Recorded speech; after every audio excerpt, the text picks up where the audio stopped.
You got Rashee Rice injured. You got Bijan and Breece both not doing much. You've got DeAndre Swift now looking like a baller. We got to save our fantasy teams. Here's how you do it. Let's start with Bijan. Oh my gosh. Some of the things I've seen about Bijan Robinson in the last even hour of my life are insane. Bijan Robinson, who, yes, admittedly, he only had 7 attempts today, 28 yards, 4 receptions, which is great. But he only had 9.4 points. And on the season, 13, 14, 12, and 9 points in his 4 games that he's played. This is a guy you drafted in the first round of your fantasy football drafts as your hero running back, your cornerstone, your elite ceiling, elite upside running back, who, while he's been in the NFL, has yet to show that he has that ceiling. You know how many times Bijan has gone over 20 points in his first however many games he's played now, close to 22 games now? He's gone over 20 points twice. 20. Twice. That is a staggering statistic for a running for a top back, 6 pick. For a running back of that caliber, for a top 6 pick in fantasy football. And so now what's happened is you have Bijan on your fantasy team, and he's not producing at the level that he needs to be. Not to mention, what was encouraging, because obviously last year you can say, okay, it was Arthur Smith. Great. Yeah, it was Arthur Smith, and I will give you that. So you can say it was Arthur Smith, whatever. And then the first 3 weeks this year, you're looking at Bijan's usage against Tyler Algiers, and you're like, okay, this is way better. He's getting the clear majority. He's the workhorse back. He's going to have all the production. And then this week happens. And this week, you knew right away watching the Falcons game that Tyler Algier was going to be more involved. 36 snaps to Tyler Algier's 21.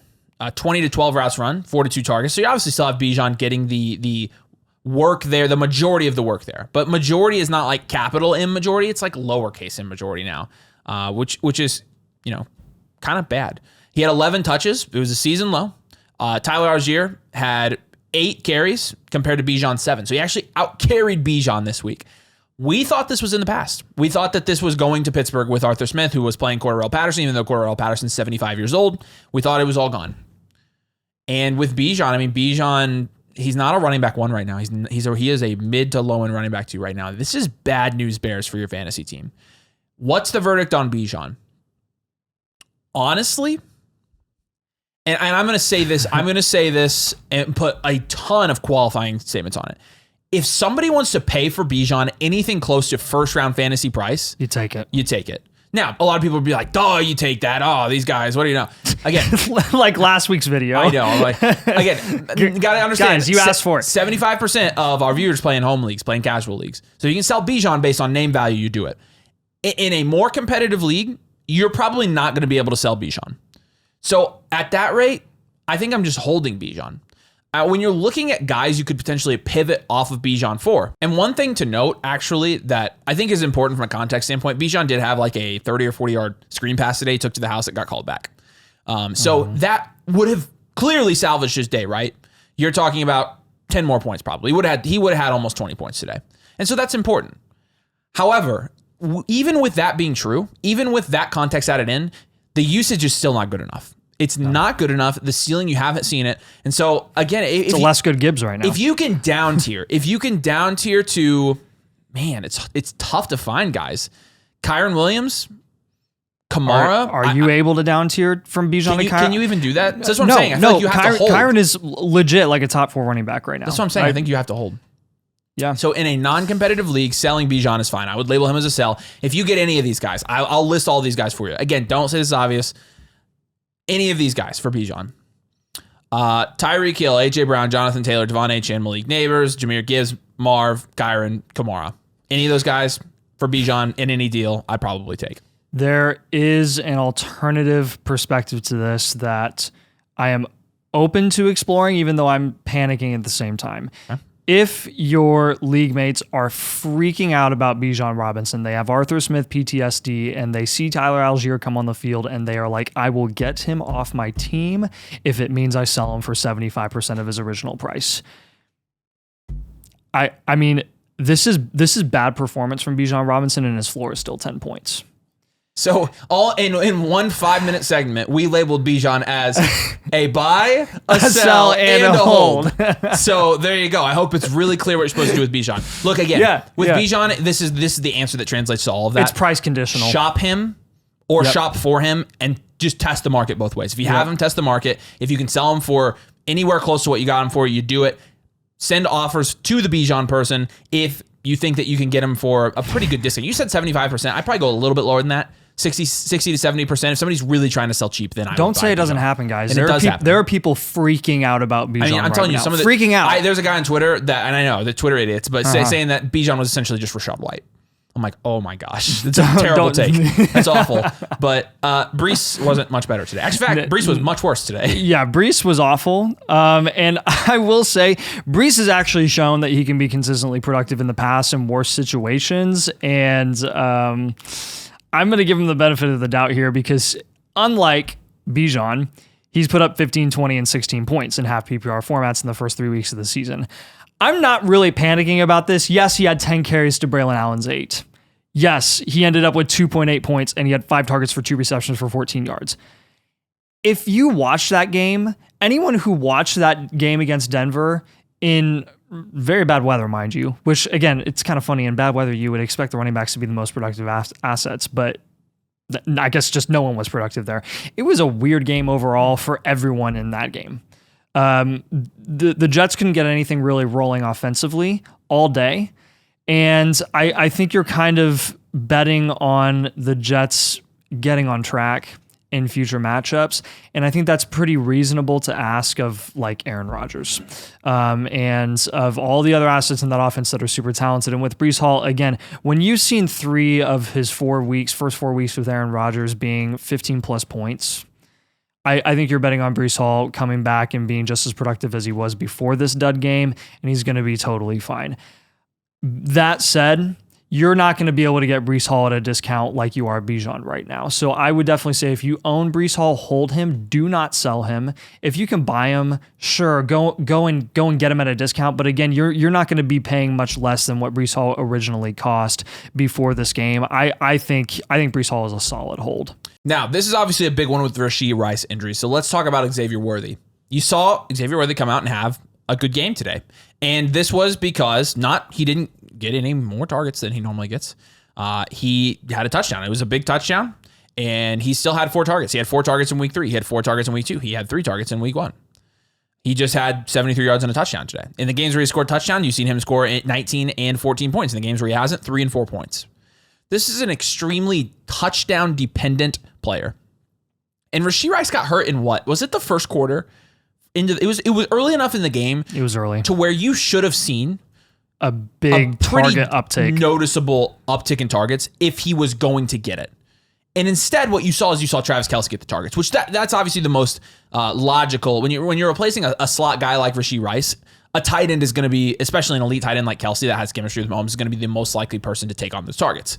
Totally understand that.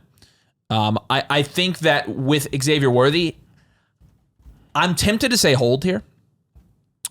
However, I do think if there's somebody willing to overpay for Xavier Worthy because of the situation, so they're looking at this context and they're saying, oh, obviously you're buying Xavier Worthy right now because Rashee Rice is out.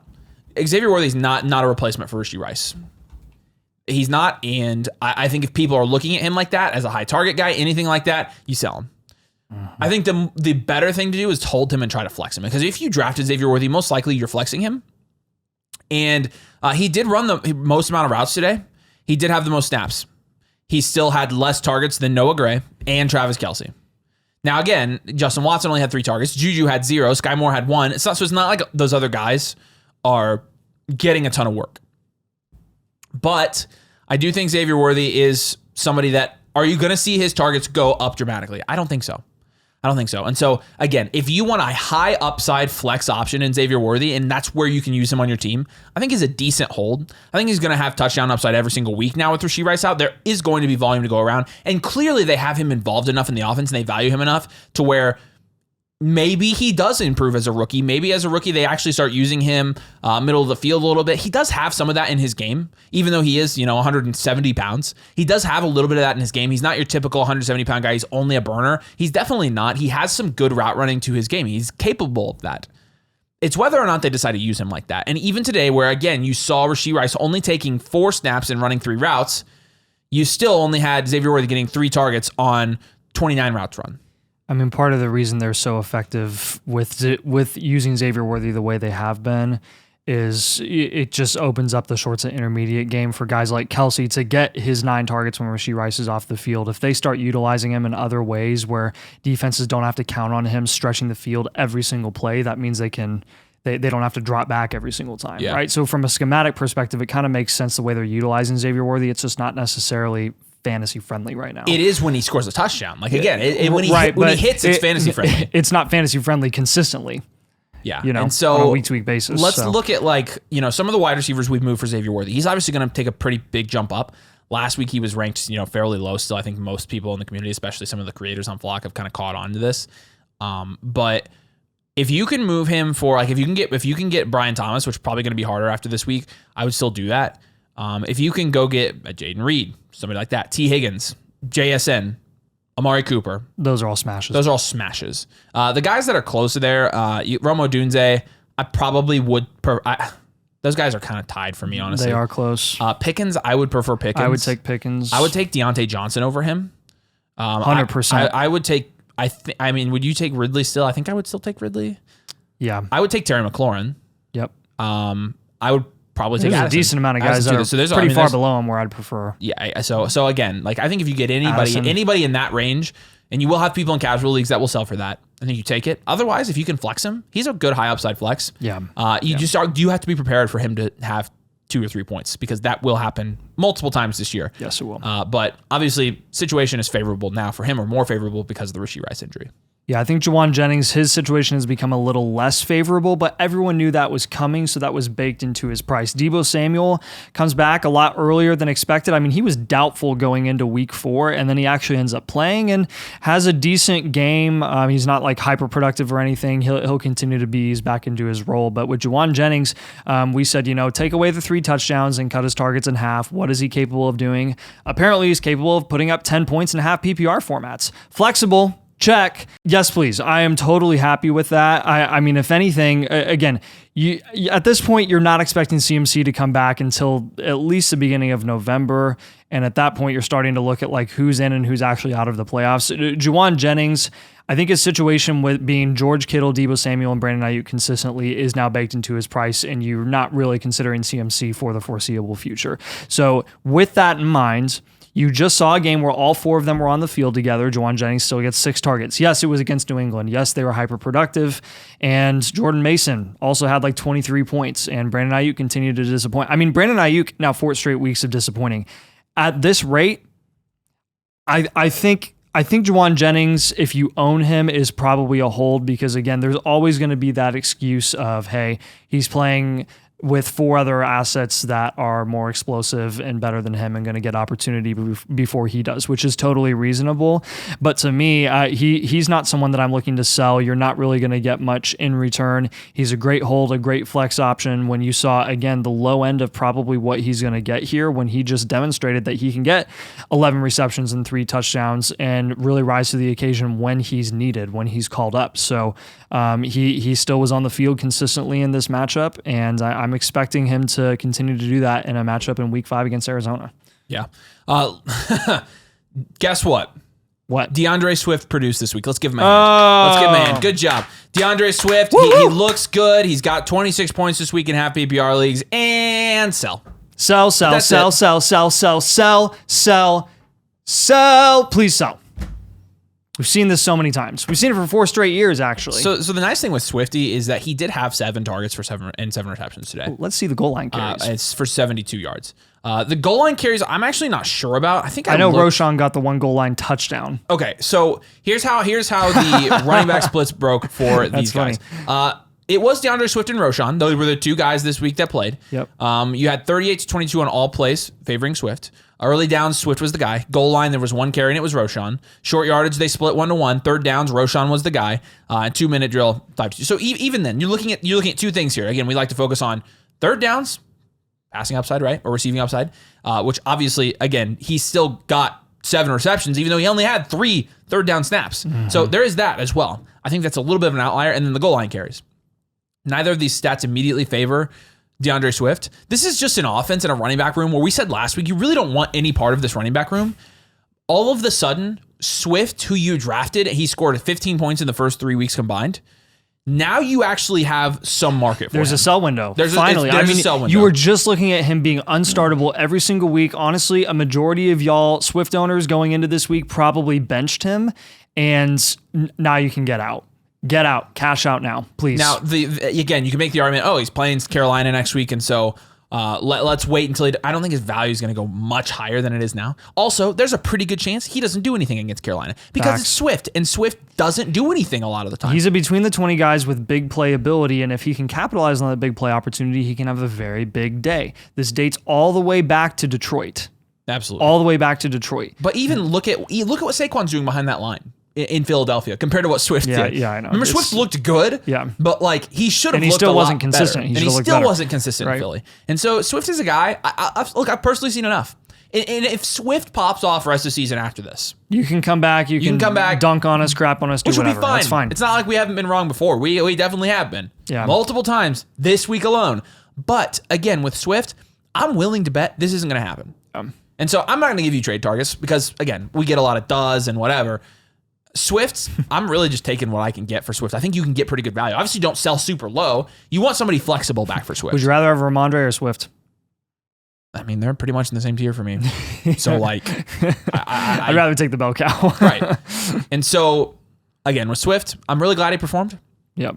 I used to be a really big Swift truther, like really big Swift truther. Swift truther. But honestly, again, I don't think this is sustainable for DeAndre Swift, and I think he just opened a sell window on somebody that I was really freaking out about before. So I'm just going to get him off my roster. Yeah. Chuba Hubbard, this is now 2 straight weeks. This is something that I did not expect. I did not expect him to drop 20. I expected him to outproduce J.K. Dobbins this week, but that wasn't really saying much because I had both of them ranked super low. Chuba drops 20 points after dropping 25 against Vegas. Yeah, as against Cincinnati. Cincinnati has really struggled defensively at the beginning of the season. My voice can't stop cracking, and it's horrible. But with Chuba, there's an elephant in the room, and that elephant is second-round rookie pick Jonathan Brooks. Kind of rude to call him an elephant. Well, I mean, he's a big dude, and he can take on a bell cow workload, and that's what I'm worried about. Is that's what they drafted him for. And I know that Carolina isn't necessarily in a rush, right? They're 1-3. They're basically rebuilding. They've basically given up on everything. Benched Bryce Young already. Dalton looks way better, and they're being productive. They're competing in games, but again, they're not really going to go anywhere. What does that mean for Jonathan Brooks? Does it mean that they're gonna, that he's going to come back healthy after being on the PUP for the first 4 games, and they're just going to throw him in there and give him the bell cow workload right away? Probably not. Like, they probably will. Realistically, they're going to ease him in because they're his first NFL snaps overall. But what does this mean? What does this mean for Chuba? This means that Chuba's workload is just going to continue to decline. So if you can get, again, when you're seeing his receiving usage and his production, people starting to get really excited about that, even with Jonathan Brooks coming back, I'm probably selling Chuba Hubbard. I would go hold here. I with Chuba, if you would have asked me 2 weeks ago, I would have said that they were probably going to throw Jonathan Brooks in because they had nothing to lose. They drafted him for that, and Chuba looked like he sucked. Yeah. Now, if you own Chuba and Brooks, you're holding both of them.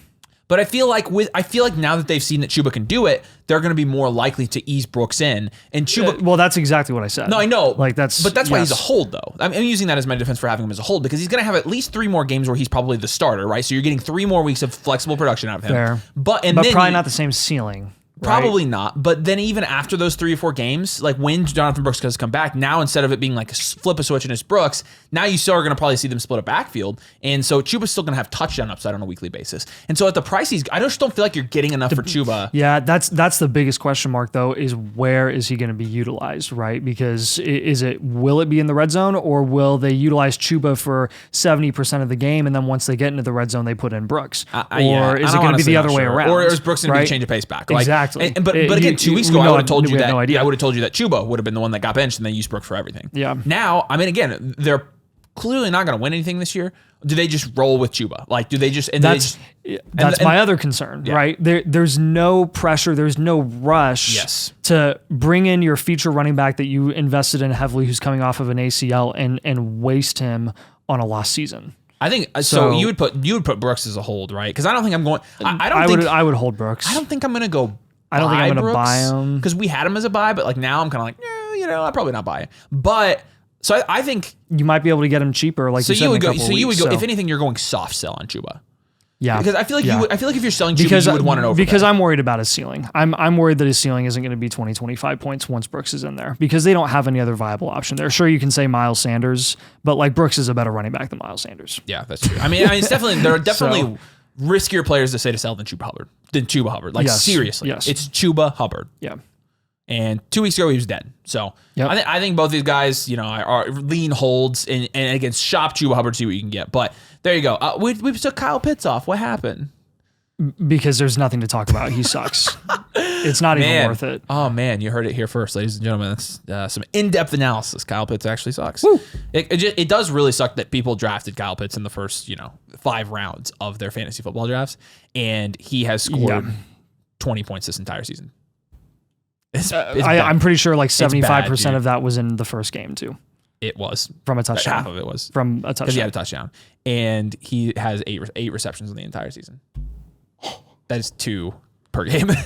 It's not much prettier, and with the tight end landscape overall too. That's for sure. No, it's not. And honestly, a lot of people that spent those top end picks on like Laporta and Kelsey so far until this game, and then Pitts. Yeah. And McBride has paid off. McBride's the only TBD. But then Andrews, people are drafting Andrews in the 5th round. I'm so glad I didn't touch Andrews. There's something about Andrews that kind of rubbed me the wrong way. Kyle Pitts is the tight end 9 on this season. So that's awful. Brock bad. Bowers is the tight end 2, and he has had 2 games over double digits in the first 4 games of the season. All right, do us a huge favor. Make sure you drop a like on the video, and make sure if you play fantasy football, you subscribe. Really helps us out, shows us we're doing a good job, and also helps us to make better quality videos when you invest in us. So we appreciate that a ton. Thank you guys so much for watching. Peace out. We'll see you later.